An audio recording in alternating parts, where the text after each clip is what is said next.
क्या उत्तर प्रदेश के मुख्यमंत्री योगी आदित्यनाथ मुख्यमंत्री पद से देके इस्तीफा? क्या केशव मौर्य होंगे उत्तर प्रदेश के नए मुख्यमंत्री? या आलाकमान भी मुख्यमंत्री योगी आदित्यनाथ से है नाराज?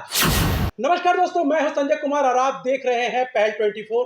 जिस तरह से उत्तर प्रदेश में सियासी गलियारों में हड़कंप मचा हुआ है, आज हम बात करेंगे उत्तर प्रदेश के जो सियासी गलियारों में हड़कंप मचा हुआ है।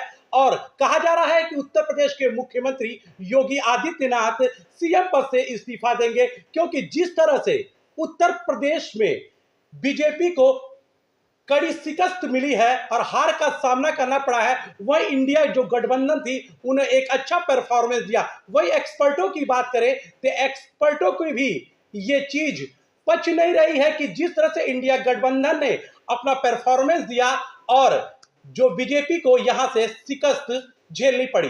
लेकिन इसका ठीक रहा। अब क्या उत्तर प्रदेश के मुख्यमंत्री योगी आदित्यनाथ पर फूटने वाले समय हमारी सहयोगी आंचल द्विवेदी हमारे साथ हैं। आइए आंचल जी, जिस तरह से उत्तर प्रदेश के सियासी गलियारों में हड़कंप मचा हुआ, क्या लगता है कि उत्तर प्रदेश के मुख्यमंत्री योगी आदित्यनाथ इस बार इस्तीफा देने वाले हैं? क्या केशव मौर्य उत्तर प्रदेश के नए मुख्यमंत्री होंगे?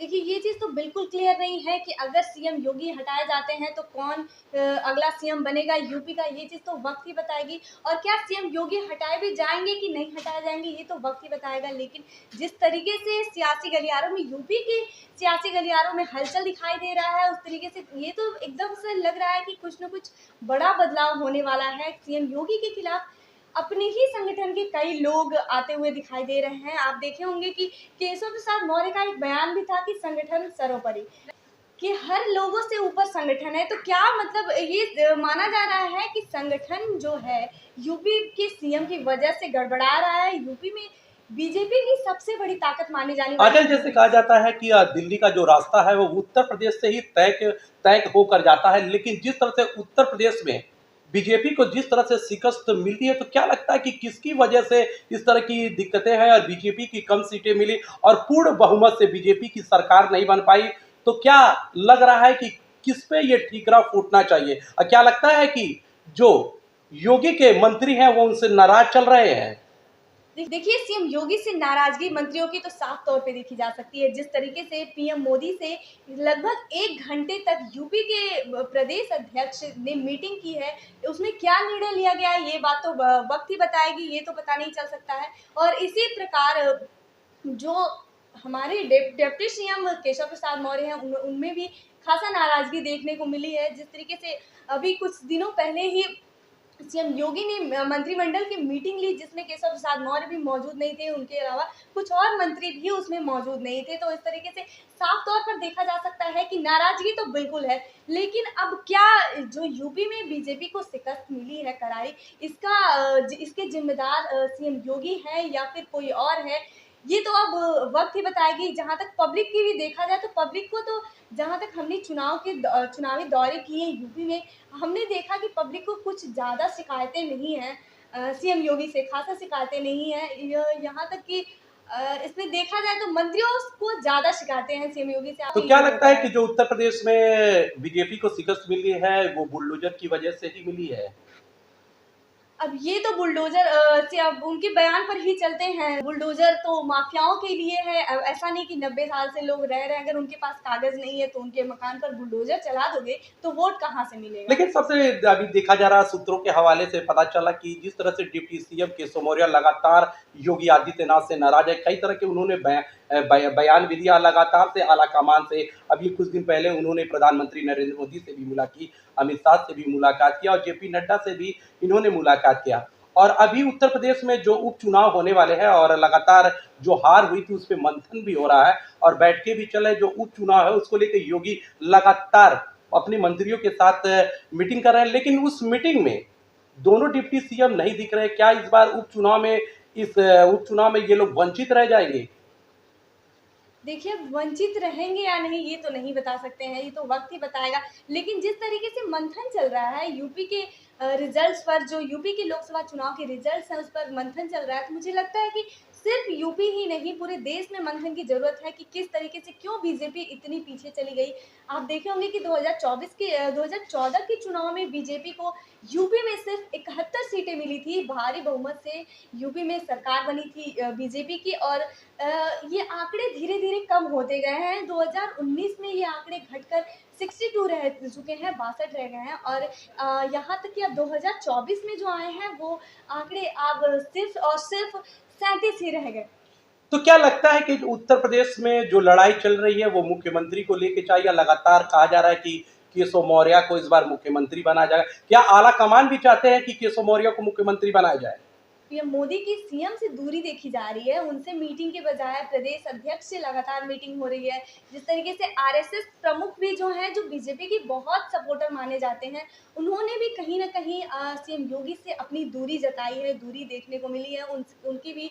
और ऐसा आ रहा है तो अब हो सकता है कि शायद उनके मन में भी, केंद्र सरकार के मन में भी ये चल रहा हो कि हाँ, यूपी में बदलाव की ज़रूरत है। लेकिन देखा जाए कि जो कई सालों से पत्रकारों ने जो ये किए हैं, चुनावी कवरेज किए हैं, उस हिसाब से अगर पत्रकारों की मानी जाए और वरिष्ठ लोगों की मानी जाए, तो अगर यूपी में सीएम की बदलाव होती है तो फिर यूपी की सियासत बहुत ही हलचल हो जाएगी। और फिर और भी बीजेपी की सीटें कम हो सकती हैं। जिस तरह से इस बार चुनाव में योगी मोदी का जो नाम चल रहा था और जिस तरह से शिकस्त हुई, और वही बीजेपी के कई सांसद जो जीत के अभी लोकसभा में पहुंचे हैं, उनका कहना है कि जो इस बार हार हुई है, जो वोट प्रतिशत कम हुआ है, जिस तरह से विपक्ष ने ये कह रहा था कि संविधान के साथ छेड़छाड़ हो रहा है, तो क्या लगता है उसकी वजह से इन लोगों को कम सीटें मिली बीजेपी को, और बीजेपी पूर्ण बहुमत में नहीं आ पाई? बिल्कुल, ये एक तो संविधान वाली जो बात है, संविधान में बदलाव वाली बात, वो तो है ही। और दूसरी बात ये है कि उत्तर प्रदेश में बहुत ज़्यादा ऐसे युवा हैं जो सरकारी नौकरियों के लिए अब प्रयास करते रहते हैं। मुझे लगता है कि बाकी राज्यों से ज़्यादा यूपी में ही युवा हैं जो जो इसके पीछे दौड़ते रहते हैं। उसमें बहुत बड़ा खिलवाड़ किया गया, बार-बार पेपर लीक हो रहे हैं, बार-बार उसमें कई सारे पेपर वैकेंसीज़ नहीं आ रही हैं। मुझे लगता है ये बहुत बड़ी वजह है। यहाँ तक कि जो अग्निपथ योजना आई थी, मुझे लगता है वो भी बहुत बड़ी वजह है जिसमें बीजेपी को यूपी में हार का सामना करना पड़ा है। और जो विपक्ष थे वो ऐसे लगातार दावे करते रहे कि अगर हम सत्ता में आते हैं तो हम संविधान को बचाएँगे, हम युवा को सशक्त अच्छा करेंगे। जी, आपकी बातों को रोकना चाहता हूँ। अभी सपा के राष्ट्रीय अध्यक्ष का एक बयान आया है कि आप 100 विधायक लेके आओ और मुख्यमंत्री बन जाओ। तो क्या लगता है कि कहीं न कहीं अखिलेश यादव तंज कस रहे हैं, और लगातार उन्होंने एक बार ऐसा भी कहा था केशव मौर्य से कि आप 100 विधायक लेके आओ और मैं आपको मुख्यमंत्री बना दूँगा। तो क्या लग रहा है ये हलचल जो है, या जो अलग इंडिया गठबंधन के लोग हैं जो इस तरह के मज़ा ले रहे हैं इस बार चुनाव को लेकर? बिल्कुल, हार तो उनको देखिए मिला ही है, लेकिन जिस तरीके से उनकी सीटों में बढ़ोतरी लगातार हुई है, एकदम अचानक से जो गिरने वाले लोग थे ऊपर उठ गए हैं, अचानक से उनके कई, मतलब अब यूपी के ही जो देख लीजिए सबसे बड़ा वो माना जाता है गढ़, बीजेपी का गढ़ माना जाता है, लेकिन यहाँ पर सपा को ज़्यादा सीटें मिली हैं, इंडिया गठबंधन को ज़्यादा सीटें मिली हैं, तो इस वजह से वो थोड़े कॉन्फिडेंस में आ गए हैं। उनको लगता है कि नहीं, अब बीजेपी नीचे जा रही है यूपी में, तो कहीं न कहीं इसकी वजह मुझे लगता है युवा है, युवा ने अपना स्टैंड लिया है और बीजेपी को कार्यकाल देखते लेकिन हुए। जो अभी ठीकरा फोड़ा जा रहा है वो उत्तर प्रदेश के मुख्यमंत्री योगी आदित्यनाथ पे ही फोड़ा जा रहा है कि उनकी वजह से ये हार मिली। उनके मंत्री भी लगातार मंचों से ये बात कह रहे हैं। और जिस तरह से योगी आदित्यनाथ ने बुलडोजर चलाया, लेकिन योगी आदित्यनाथ का कहना है कि ये जो बुलडोजर चल रहा है वो माफियाओं पे चल रहा है, अपराधियों पे चल रहा है। लेकिन जिस तरह से इस बार उत्तर प्रदेश में शिकस्त मिली है, क्या उसी के वजह से इन लोगों की उत्तर प्रदेश में कम सीटें आई हैं? कहीं न कहीं देखिए यूपी जो सबसे बड़ी सीट मानी जा रही है, जो जिसमें सबसे ज़्यादा सीटें हैं लोकसभा की, तो उम्मीदें भी यूपी से ज़्यादा ही थी लोगों की। लेकिन यूपी में, और यूपी जहाँ तक देखा जाए तो बीजेपी को बहुत ही सपोर्ट मिला है हमेशा से ही। लेकिन ये जो ग्राफ्स हैं हमें गिरते आए हैं, गिरते आए हैं। अब ये सीएम योगी की वजह से हुआ है कि केंद्र सरकार की वजह से हुआ है, ये उस पे मंथन करने की ज़रूरत है। लेकिन अभी विधानसभा चुनाव था और पूर्ण बहुमत की सरकार बनी थी उत्तर प्रदेश में। योगी आदित्यनाथ दूसरी बार मुख्यमंत्री बने थे। लेकिन इस लोकसभा में आप बनारस की ही बात कर लिए, तो जिस तरह से वोट ग्राफ कमी है, वहां से प्रधानमंत्री नरेंद्र मोदी ने चुनाव लड़ा था और उनको भी इस बार बहुत ही कम वोटों वोट मिले हैं तो उनका ठीकरा किस पे फोड़ा जाए। बिल्कुल, ये बात तो सोचने वाली बात है। ऐसे आप देखिए कि अमेठी से स्मृति ईरानी को उस इंसान ने हरा दिया जो पहली बार चुनाव जीत रहे थे, जो पहली बार चुनाव लड़ रहे थे, मैदान में पहली बार आए थे। वहाँ से भी स्मृति ईरानी हार गई, बड़े-बड़े चेहरे भी कई जगह से हार चुके हैं। तो फिर क्यों सीएम योगी को ही बदलने का प्रयास किया जा रहा है? क्यों? अचल मैं आपसे व्यक्तिगत बात अपनी कर रहा हूँ, क्या लगता है कि और जब से उत्तर प्रदेश की सत्ता सीएम योगी आदित्यनाथ ने संभाली है, लगता है कि उत्तर प्रदेश में विकास की गंगा बही है या नहीं बही बिल्कुल, है? बहुत ही गंगा बही है। आप एक लोगों से भी पूछ लीजिए, छोटे-छोटे बच्चों से भी पूछ लीजिए, आप जहाँ जाइए उधर आपको विकास दिखेगा। बिल्कुल, छोटी से छोटी चीज़ और बड़ी से बड़ी चीज़, हर चीज़ों पर देखा गया। आप सिर्फ गोरखपुर की ही अगर बात कर लेंगे तो गोरखपुर के आस-पास के इलाके, गोरखपुर अभी कुछ साल पहले कैसा था, अब कैसा है और लगातार उसमें बदलाव होते आ रहे आप हैं। एक ब्राह्मण हैं बिल्कुल। और लोगों का कहना है कि योगी तो ब्राह्मण और मुस्लिम विरोधी है, ऐसा भी कहा जाता है। तो आपको क्या लगता है, आप एक ब्राह्मण हैं? नहीं, बिल्कुल मुझे ऐसा नहीं लगता है कि योगी ब्राह्मण या मुस्लिम विरोधी हैं। जो गलत है वो गलत है। वो ब्राह्मण हो या मुस्लिम हो या हिंदू कोई भी हो। वो गलत के खिलाफ खड़ा होते हैं, उसको सज़ा देते हैं ताकि दोबारा कोई गलती ना तो करे। क्या और ये जब सही है कि जो हार हुई है, जिसे शिकस्त उत्तर प्रदेश में मिली है, तो इसका ठीकरा योगी आदित्यनाथ पे फोड़ना चाहिए? नहीं, बिल्कुल ये सही नहीं है। मुझे लगता है कि हार मिली है, बहुत ही जगहों से हार मिली है, पूरे देश में कहाँ-कहाँ से हार मिली है, उसमें किस वजह से हार मिली है, ये सोचना चाहिए। जिस तरीके से जब सीट का बँटवारा हुआ कि सीएम योगी को बिना उनसे पूछे, बिना कुछ उनसे सलाह-मशवरा किए सीट दे दिया गया। जब उन्होंने ये बात अपनी रखी कि कुछ सीटों की बदलाव की ज़रूरत है, कुछ कैंडिडेट्स के बदलाव की ज़रूरत है, तो उस बात पर ध्यान नहीं दिया गया। और मुझे लगता है कि बीजेपी की हार की सबसे बड़ी वजह है कि सही कैंडिडेट्स का चुनाव नहीं हुआ है। कई जगह ऐसा देखा जा सकता है कि बस ऐसे ही किसी को खड़ा कर दिया गया है जिसको ये सर्वे नहीं किया गया है कि आखिर जनता उनको पसंद कर रही है कि नहीं, जनता के बीच में वो अपने आप को किस तरीके से रख रहे हैं, इन चीज़ों पे बिना ध्यान दिए हुए ही कैंडिडेट्स को सीट दे दिए गए हैं। तो मुझे ये बहुत बड़ी वजह लगती है यूपी में बीजेपी के हार की।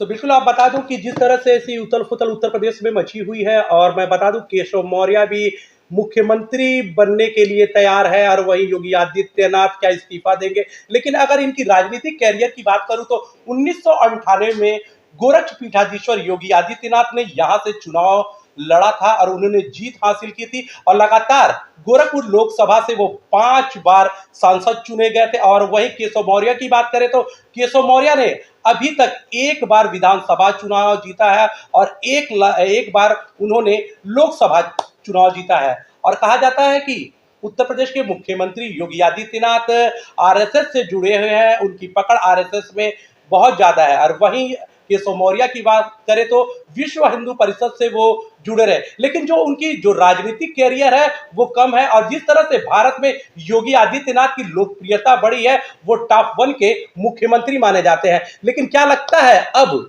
उत्तर प्रदेश के मुख्यमंत्री योगी आदित्यनाथ इस्तीफा देंगे, या उत्तर प्रदेश की जो सियासी गलियारों में हड़कंप मचा हुआ है उसको लेकर क्या उत्तर प्रदेश में बदलाव होने वाला है? ऐसी और खबरों के साथ बने रहे मेरे साथ और देखते रहें पहल 24।